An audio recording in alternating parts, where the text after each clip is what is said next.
Hello everyone, this is Berniz at projectmanagers.org Expert Talk. Today we are going to meet with Saverio Losito about mind mapping for project management. Let me take this time to introduce him to you. He's a senior program manager with PMO responsibilities.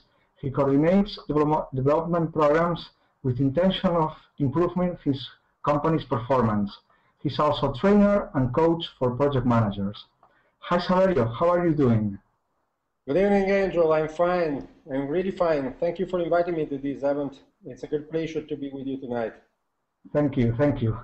Well, today we are going to talk about mind mapping, okay? And my first question is why is relevant mind mapping in project management? When we should use it? Yes. Let me only two words about what is mind map, because this question is a fair question, because not all our followers are expected to know what is mind mapping and what's the origin of this technique.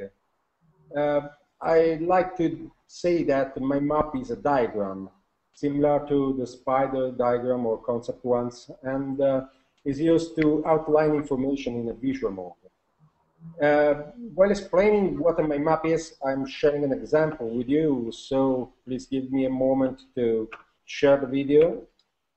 So I'd like to share this, this map. This is an example of spider diagram, where you can see that a mind map is created around a single word or text placed in the center, to which associated ideas, words, concepts are added. Major categories radiate from a central node, and the smaller ones are sub-branches of larger branches. Categories can represent words, ideas, tasks, or other items related to the central keyword or idea. Let me say that mind maps can be drawn by hand, either as rough notes during a lecture or a meeting, for example, or as a higher quality picture when more time is available. Some example, I'll show you another example of this kind of map. This is a mind map drawn with the software and on a risk analysis meeting. An example. Another example is this, the mind map drawn by hand. And then later I'll explain how to get them. As for now, let me say that many people think that mind map was invented by Tony Buzan, a British popular psychology author and television personality, but he invented only the term. The technique was already known in the 3rd century, as demonstrated by the finding of some examples of such graphical records made by Porphyry of Tyros, who graphically visualized the concept categories of Aristotle. The mind map is known in 1970s when Tony Buzan presented it in BBC TV series. This is, of course, an overview. You can find many details in tons of books and articles concerning the subject. So, coming to the question, okay. The mind map is used to outline information or some information. In our job as project, program, or portfolio manager, we every day deal with information, and our time is spent statistically at 90% in communicating information to our stakeholders. Now, we know that if we'd like to communicate in an effective way, we should use a graphical representation of the info to be shared instead of creating only a verbose document. In this sense, we could use mind mapping for a series of different scopes, such as, for example, taking notes in a meeting, summarize the content of a document, create or analyze the content for a project plan, goal setting, problem solving, brainstorming, decision making, this kind of stuff. Of course, the list isn't exhaustive. Let me say 2 words about taking notes in particular. I'm sure that all of us take notes in a meeting, as well as I'm sure that taking conventional ones has ever been seen as a boring and a problematic activity. The first thing we do in these occasions is writing quickly in order to follow the natural way of speaking.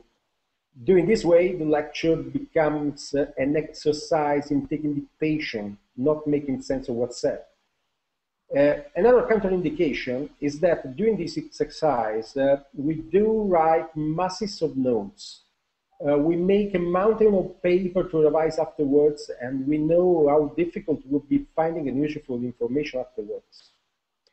Another problem that comes up is that if something becomes clear later, we aren't often able to add that information in the right place. Mind mapping could help us to avoid this kind of troubles. I found in a Tony Buzan book a very peculiar sentence that can explain, it's an analogy that can explain what I'm saying. I read it because I don't want to make some misunderstanding. Okay, I'm reading it. We've all experienced not being able to follow directions of a place. We can see clearly around us, but we're still lost. What we need is a map. Maps give us a picture of where to go, not first left, then third, turning on the right. They show and explain the surroundings or content where we find ourselves. We can only follow written directions when we are on the described route. We can use a map even when we're starting from somewhere else. This is because it shows us the whole geography, the relationship between places, not just the one road to one destination, which describes directions. Conventional notes are like written directions. Like other maps, my maps give an overall picture and show connections. And this is why we should use mind mapping, because it's a guide. It's a sort of guide. Let's deepen another situation, the brainstorming sessions. As project managers, we have tons of brainstorming sessions nowadays. Let me say that mind mapping is a great way to brainstorm ideas, structuring them into something that makes sense in the second moment. To get the most out of brainstorming sessions, we have to know that there are 2 phases. One that we can call divergent thinking, and one the convergent thinking. The first phase, the divergent thinking, is coming up with the ideas and topics we want to cover. It's when we are free-flowing and we are not thinking about what is good, bad, or semantically correct. There are no relationships or connection between our thoughts in this phase. The second phase, the convergent thinking, is the one where we start to organize our thoughts. The thoughts we got during the first phase, of course, and structure them. This phase is about quality over quantity. The first one was quantity over quality instead.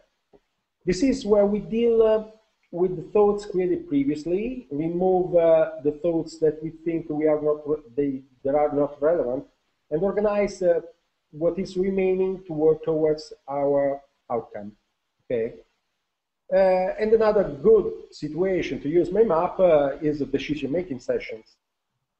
When it comes to making decisions, it's always it's always a good idea to have a list of options to pick from. We can easily do this with an Excel spreadsheet, of course, but also with mind maps. And the big advantage of mind maps in this case is that we can make it visual. Due to its visual nature, we can easily spot relationships between options, and it's easier to make connections among them in order to find out what the best decision is for us. Plus, making decision trees is much more effective with my maps. I hope I have answered to this question. Yes, completely. Thank you very much. Well, now the question is, how do we start drawing our mind map?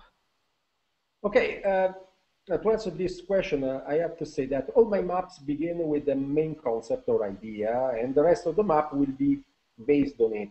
So choosing that idea or topic is the first step. Okay, we should begin by creating an image or writing a word that represents the first main idea.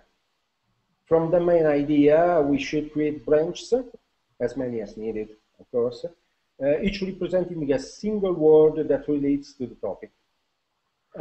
It's helpful to use different colors and images to tag the branches and subtopics. It's very effective. Then we should create sub-branches rising from the main branches to further expand on ideas and concepts. These sub-branches will also contain words that deepen the topic on the branch it arises from. This helps develop and expand the overall theme of the mind map.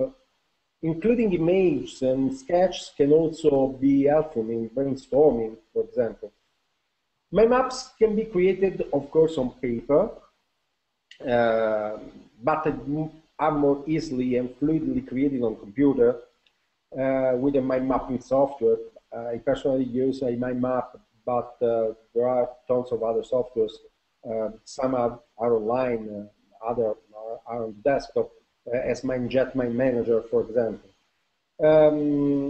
I'd like to give you a peculiar experience about this matter. I discovered that children are very good at creating mind maps. Their fantasy is incredible. I was at an elementary school some days ago with a teacher who's a friend of mine. We tried to teach his children to organize their birthday party with a mind map. After the first introduction to explain the activities, they worked in a very effective way and finished their task in not more than 1 hour, only 1 hour. I have to say that their teacher, before starting the experiment, was pessimistic. And after the excellent work made by his pupils, was enthusiastic. Okay, very, very interesting. Well, a person, Emmanuel Giorgi, has sent us a message in Twitter. He says, a very interesting topic. My question is, mind map versus CRT. Visually similar, but conceptually different. Use both. Why? When? It's a fair question, Angel. It's a fair question. I have to say that we have many tools at our disposal in many circumstances, and this is one of these cases. I have to say that the current reality tree, the so-called CRT, is a focusing process that uses time-tested rules of logic to help leaders gain a powerful understanding about what really matters in any given situation. It treats multiple problems in a system as symptoms arising from one or a few root causes. The benefit of building a CRT is that it's much easier to identify the connections or dependencies between perceived symptoms, that are the effects, of course, and root causes that are the core problems. So that if the core problems are identified and tackled well, multiple undesirable effects in the system will literally disappear. We could use mind mapping as an alternative to the CRT because it's a diagramming tool as well as the CRT. In order to get this result, we could follow the technique also used for problem solving. It's based on the 5W and 1H outline. I don't know if you know it. We ask ourselves a list of questions that we need to answer. The questions are very simple and are who, what, where, when, why, and how. Okay. As we expand each section, we will oftentimes see relationships between our answers, and that is something that we can pinpoint on our mind map.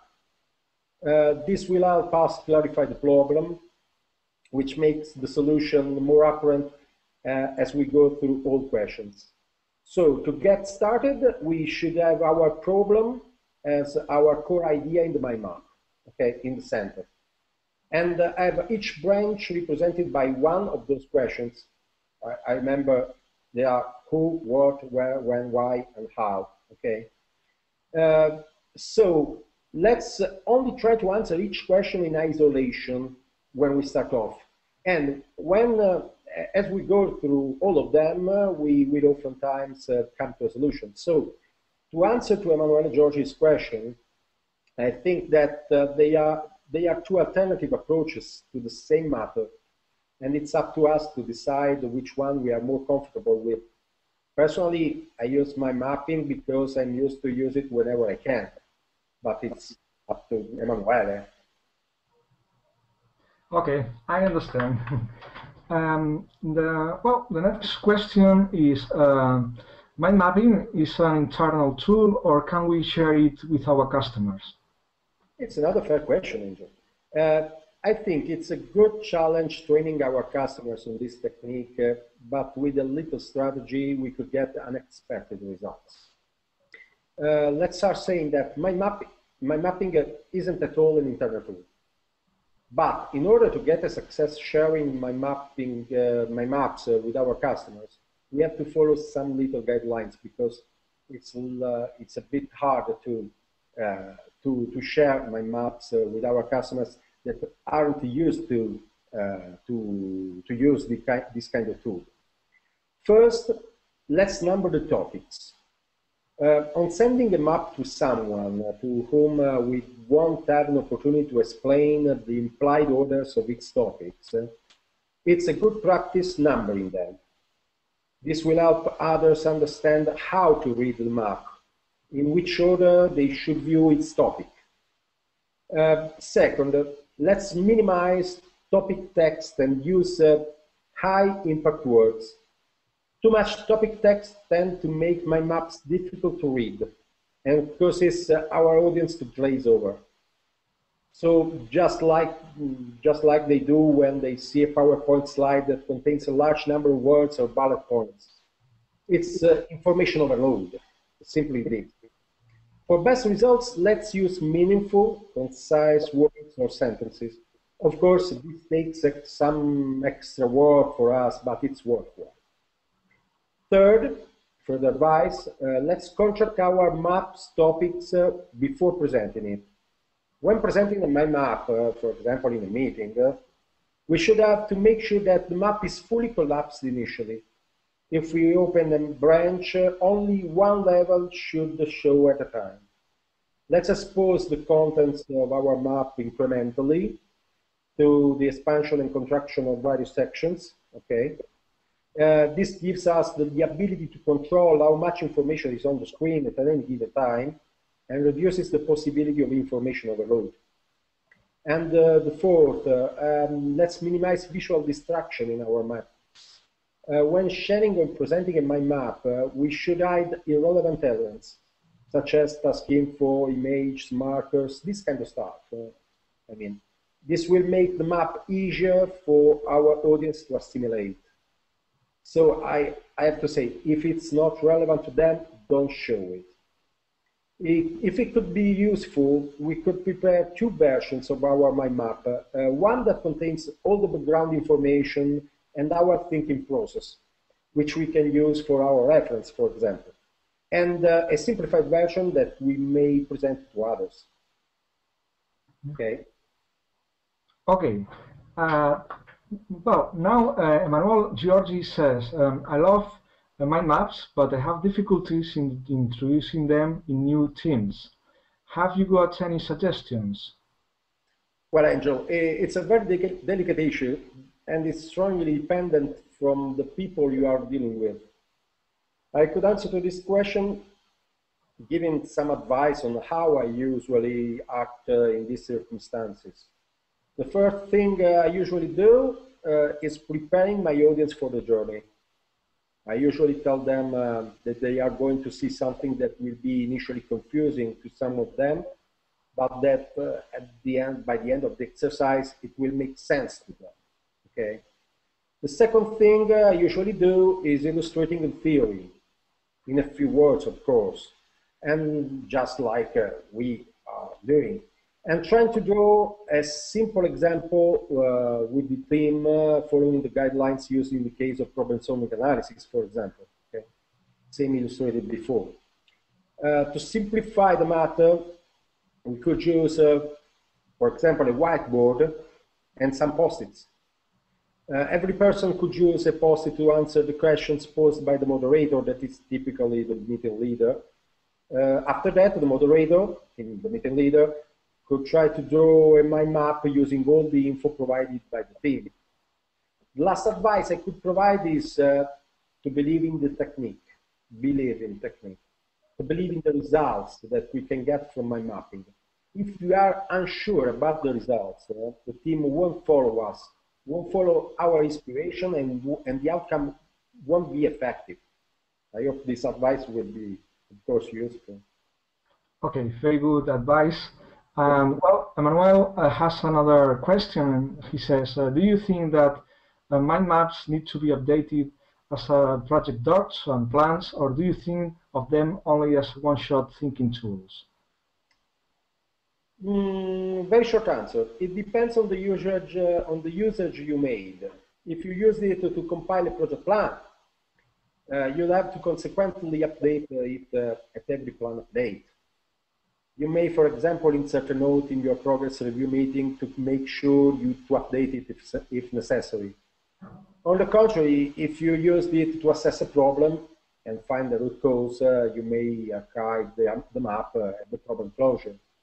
It's strongly dependent on this kind of stuff. Mm-hmm.